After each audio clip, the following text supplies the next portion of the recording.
لہٰذا نبی کریم نے ارشاد فرمایا جس نے 2 رکعت نماز اس طرح ادا کی کہ اس میں دنیا کا کوئی خیال اپنے دل میں نہ لایا، وہ گناہوں سے ایسا پاک و صاف ہو جائے گا جیسے آج ہی اپنی ماں کے پیٹ سے پیدا ہوا ہے۔ انہیں تمام صغیرہ معاف، تمام صغیرہ۔ میری عادت ہے اگر کوئی سن رہا ہو اور اس کو اپنائے تو بہت اچھی بات ہے، میں جمعے کی نماز شروع کرنے سے پہلے نمازیوں کو یہ تلقین کرتا ہوں، یہ حدیث سناتا ہوں اور میں عرض کرتا ہوں کم از کم یہ 2 رکعت نماز ایسی پڑھیں کہ دنیا کا کوئی خیال نہ آئے۔ مجھے اللہ کی رحمت سے امید ہے اگر آپ اس میں کامیاب ہو گئے تو یہ جمعہ ہی آپ کے سابقہ گناہوں کا کفارہ بن جائے گا۔ ابھی یاد رکھیے کہ آپ جنت کا تصور لائیں، دوزخ کا، موت کا، مکہ، مدینہ، اسی طرح آخرت، عذابات قبر، یہ سب دنیا کی چیزیں نہیں ہیں، آخرت کی ہیں نا، تو نماز میں ان کے اوپر توجہ رکھیں۔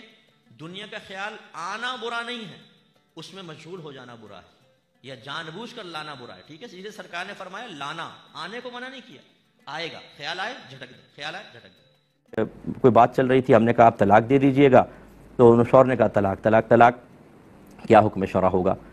دیکھیں جب شوہر صرف طلاق طلاق طلاق کہے تو اس میں بیوی کی طرف نسبت نہیں ہے۔ جب بیوی کی طرف نسبت نہیں ہوتی تو شوہر سے حلفیہ بیان لیا جاتا ہے کہ آپ نے طلاق کس کو دی ہے۔ اگر وہ کہتا ہے کہ میں نے زوجہ کو طلاق دی ہے، طلاق واقع ہوگی، یا وہ قسم کھانے سے انکار کر دے کہ میں تو قسم نہیں کھاتا ہوں کسی بھی قسم کی، تو بھی طلاق واقع ہوگی۔ اور اگر وہ قسم کھا لیتا ہے کہ میری نیت بیوی کو طلاق دینے کی نہیں تھی، میں تو ویسی طلاق طلاق طلاق بولا، تو پھر طلاق واقع نہیں ہوگی۔ لیکن یہ یاد رکھیں کہ اس میں اور بھی پیچیدگیاں ہو سکتی ہیں، لہذا میں گزارش کرتا ہوں کہ طلاق کے مسائل آپ براہ راست یہاں معلوم نہ کریں۔ ابھی پچھلے مسئلے میں بھی دیکھیں مجھے کتنا لمبا سمجھانا پڑا، کیونکہ مجھے خوف پیدا ہوا کہ اگر میں مبہم سے بتا دوں گا تو پھر مسائل ہوں گے، اس لیے دوبارہ نئے سرے سے مجھے سمجھانا پڑا۔ ہمارے سمجھانا مسئلہ نہیں ہے، آپ کا سمجھنا بہت مشکل ہوتا ہے۔ اس لیے طلاق کے اگر کسی کو مسئلے معلوم کرنے ہوں تو ہمارے کنٹرول روم سے میرا نمبر لے لیں، یا اپنے قریب کوئی اہل سنت کا دارالعلوم ہو تو آپ وہاں ڈائریکٹ چلے جائیں، ان کو یہ لکھ کر دے دیں اور وہاں سے ریٹن فتویٰ لیں۔ ہمیشہ طلاق کے مسئلے پہ ریٹن فتویٰ لیں، اور میں مشورہ دوں گا اپنے بھائی بہنوں کو، جیسے اب میاں بیوی میں جھگڑا ہو گیا، اگر آپ طلاق کے مسئلے پر فتویٰ لینا چاہتے ہیں تو پہلے کویسچن لکھیں اور میاں بیوی ایک دوسرے کو دکھا دیں، ناراضگی بھی ہو تو بھیج دیں کہ بھئی یہ دیکھیں اس پر فتویٰ لے رہے ہیں۔ ہوتا یہ ہے کہ بیوی کو کچھ باتیں یاد ہوتی ہیں، کچھ وہ بھول جاتی ہے، وہ اس پہ فتویٰ لے لیتی ہے۔ فتویٰ دیا مفتی صاحب نے، طلاق ہو گئی، فرض کر لیں، پھر شوہر پہنچتا ہے، وہ کہتا ہے کہ نہیں اس نے پورا سوال لکھا نہیں، بیچ میں یہ بھی ہوا تھا۔ اب جب وہ مفتی صاحب دیکھتے ہیں حکم بدل جاتا ہے، تو وہ کہتے ہیں کہ ایسا، اب وہ آپس میں جھگڑا ہو جاتا ہے، وہ کہتے ہیں آپ نے ہمیں کوئی مسئلہ بتا دیا، اس کو کوئی اور مسئلہ بتایا۔ بھائی مسئلہ یہ ہوتا ہے کہ مفتی جو ہوتا ہے اس کو الہام تو نہیں ہو رہا، وہ وہاں موجود تو نہیں تھا، جیسا سائل سوال لکھ کر دیتا ہے وہ اس کی روشنی میں جواب دیتا ہے۔ اگر ایک آدمی کچھ باتیں چھپا کر مسئلہ لکھتا ہے تو جو سامنے باتیں ہوں گی اسی پہ فتویٰ دے گا نا، بعد میں یہ کہنا کہ آپ نے تو یہ غلط فتویٰ دے دیا کیونکہ یہ بات بھی تو ہوئی تھی، تو مفتی صاحب کو بتایا تھا آپ نے نہیں۔ اس لیے ہمارے ہاں ایسے ہوتا ہے اکثر کہ اگر کوئی زوجہ بھیج دیتی ہے مسئلہ تو ہم کہتے ہیں شوہر کا نمبر دیں، پھر شوہر کو کال کر کے بعد وقت تصدیق کرواتے ہیں یہ باتیں ہوئی تھیں، وہ کہتا ہے ہاں لیکن یہ بھی شامل کر لیں اس میں۔ تو اس لیے میں گزارش کر رہا ہوں پہلے ایک سوال نامہ مرتب کریں، دونوں دیکھ لیں اور کہیں ہاں بالکل ٹھیک ہے، اگر وہاں اور لوگ بھی تھے ان کو بھی دکھا دیں، جیسے ماں ہوتی ہے بعض وقت بہنیں ہوتی ہیں، پھر یہ بھیجیں تاکہ ایک ایسا جواب آئے جس کو اس سوال کے روشنی میں ہر ایک قبول کر لے، ورنہ آپ بھی پریشان ہوتے ہیں اور پھر ہم جیسے لوگ جو ہیں وہ پریشان ہوتے ہیں۔ ایک مسئلہ پہلے آیا وہ لکھا، پھر دوسرے نے کہا نہیں 2 باتیں اور بھی شامل کر لیں، پھر اس کو مرتب کرنا ٹائم نکلتا ہے، اس لیے امید ہے کہ آپ بات سمجھیں گی۔ بھائی نے فرمایا کہ زوجہ جو ہیں وہ ملک سے باہر چلی جاتی ہیں بلا اجازت، بیٹا یا بیٹی کے پاس ہی، اور 6 ماہ 7 8 ماہ وہیں پر رہتی ہیں، اور منع کریں تو جھگڑا شروع ہو جاتا ہے۔ اب کیا کیا جائے اس کا؟ دیکھیں چاہے زوجہ کی عمر کتنی ہی زیادہ کیوں نہ ہو جائے میاں بیوی کی، بہرحال شوہر کی حیثیت ایک شرعی لحاظ سے حاکم کی ہوتی ہے اور بیوی محکومہ ہی رہے گی، اور اللہ تعالیٰ نے شوہر کا اتنا حق رکھا ہے کہ رحمت کونین صلی اللہ علیہ وسلم فرماتے ہیں کہ اگر میں کسی مخلوق کو سجدہ کرنے کا حکم دیتا تو بیویوں کو حکم دیتا کہ اپنے شوہروں کو سجدہ کریں، لیکن سجدہ تو صرف اللہ کے لیے جائز ہے۔ تو گویا کہ اللہ تعالیٰ نے بہت حق دیا ہے شوہر کا۔ بعض اوقات بیوی دبنگ قسم کی ہوتی ہیں، پیسہ ہے، وہ ٹریولنگ کر سکتی ہیں، باہر کے ان کے پاس ویزے وغیرہ ہوتے ہیں، تو اس کا مطلب یہ نہیں ہے کہ شوہر آپ کی نگاہوں میں اتنا سا ہو جائے۔ آج اگر آپ بالکل حقیر اور معمولی سمجھ رہی ہیں تو میدان محشر میں دا ڈے آف ججمنٹ جب قائم ہوگا تو پھر اللہ تعالیٰ کی بارگاہ میں شوہر آبجیکشن کرے گا، وہاں پہ دعویٰ دائر کرے گا، کلیم کرے گا کہ اللہ تعالیٰ اس نے میرے حق میں کوتاہی کی۔ تو یاد رکھیں ایسی ازواج کی نیکیاں نکال کر اس کے نام اعمال میں ڈالی جائیں گی، اور اگر حساب پورا نہیں ہوگا تو اس کا گناہ نکال کر بیوی کے نام اعمال میں ڈالا جائے گا۔ سوری۔ اچھا بعض بہنیں ایسی باتیں سنتی ہیں تو غصے میں آ جاتی ہیں کہ دیکھیں مفتی صاحب مرد ہیں تو مردوں کے حق میں باتیں کر رہے ہیں، ایسی بات نہیں ہے بہن، آپ بہنیں بھی تو میری بہن ہے نا. تو اگر مرد فرض کر لیں کہ کوتاہی کرے گا، ظلم کرے گا، نبی کریم صلی اللہ علیہ وسلم نے آخری خطبے میں ارشاد فرمایا کہ اللہ تبارک و تعالیٰ نے ایک کمزور مخلوق کو تمہارے تابع کیا ہے. میں تمہیں وصیت کرتا ہوں کہ اپنی بیویوں کے معاملے میں ہمیشہ اللہ سے ڈرتے رہنا.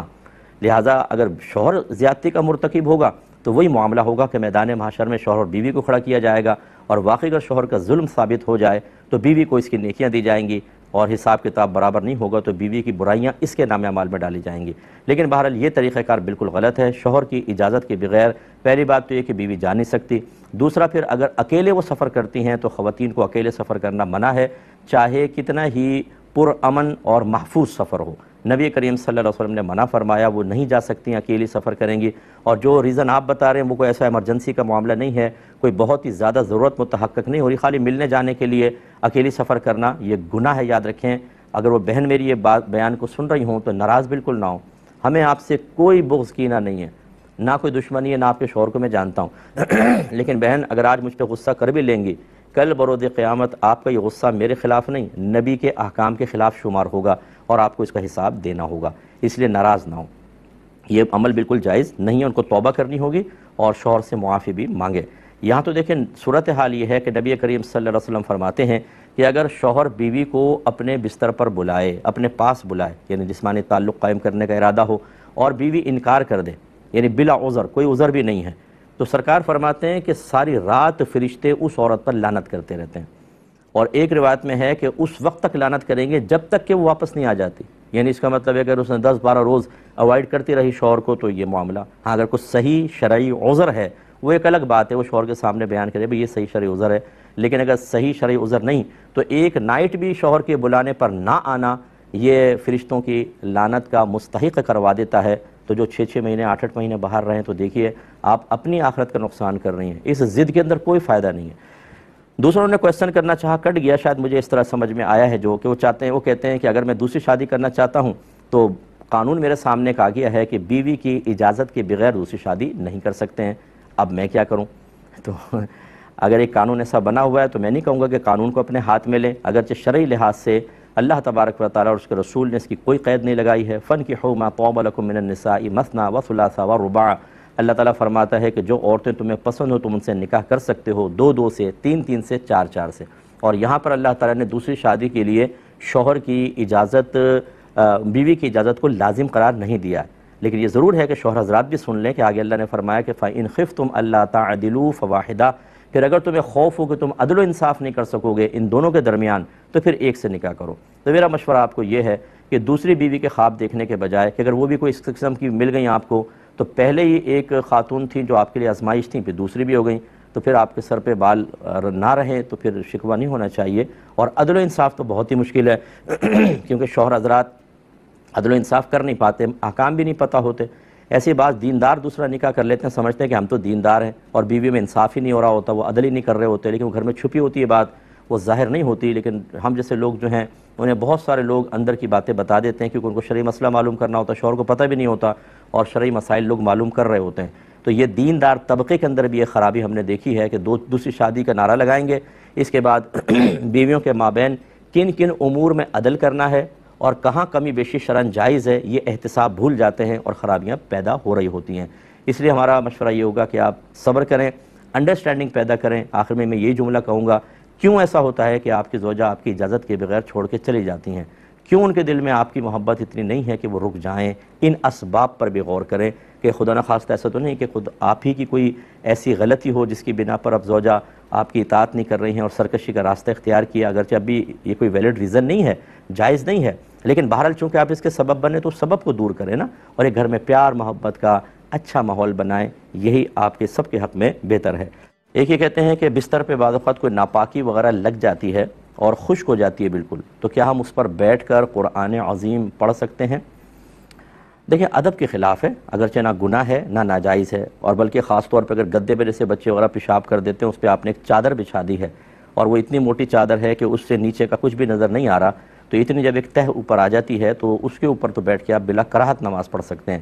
اگر تھوڑی بہت کراہت ہوگی جس کو آپ مکروہ تنزیہی کہتے ہیں، آپ صرف قرآن پاک کی تلاوت کرنا چاہ رہے ہیں، تو وہ صورت ہوگی کہ چادر وغیرہ کوئی نہ ہو اور نجاست خشک ہو گئی اور اس پہ براہ راست آپ بیٹھ گئے، تو یہ مکروہ تنزیہی ہے، زیادہ تحریمی وغیرہ نہیں ہے۔ ہاں اگر آپ نماز پڑھ رہے ہیں، جیسے بہت سارے بزرگ ہوتے ہیں بیٹھ کے نماز پڑھتے ہیں، اور حالت یہ ہے کہ گدے کے اوپر ڈائریکٹ یعنی ناپاکی پر ڈائریکٹ بیٹھ کے پڑھ رہے ہیں، تو پھر اگر وہ زیادہ نجاست ہے تو لازم بات ہے کہ نماز نہیں ہوگی، یعنی اگر 1 درہم سے زیادہ ہے۔